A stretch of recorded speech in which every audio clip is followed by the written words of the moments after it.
My name is Olaudah Equiano. I was born in 1745 in what is now southeastern Nigeria, among the Igbo people. My community had laws, traditions, and deep spiritual beliefs. I was the youngest son in my family, and my childhood was filled with learning, culture, and belonging. But when I was about 11 years old, everything changed. My sister and I were kidnapped by African slave traders. We were torn from our home and from each other. I never saw my family again. I was sold to European traders and forced onto a slave ship bound for the Americas. When I stepped aboard, I was overwhelmed with terror. The ship was crowded beyond belief. The air was hot and foul. People were chained together with barely room to move. I heard the cries of women, the groans of the dying. Many became sick. Some were thrown overboard. Others chose to jump into the sea rather than endure slavery.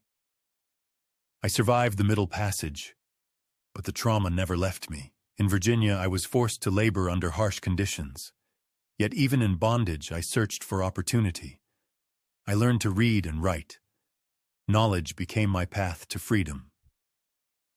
Later, I was sold to a British naval officer, Michael Henry Pascal. I traveled widely and learned to navigate ships. I mastered languages, English, French, and Spanish. The world became my classroom.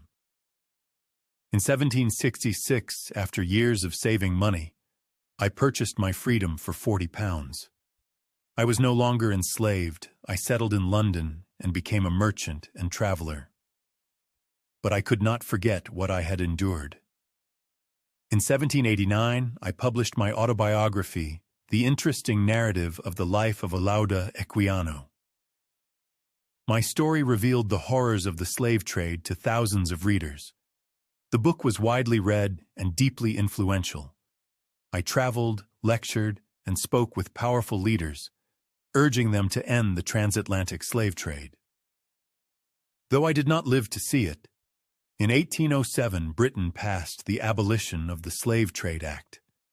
It was a turning point in history, and a victory for the abolitionist movement. I died in 1797, but my words lived on. I was once silenced in chains. Yet through my story, I helped change the world.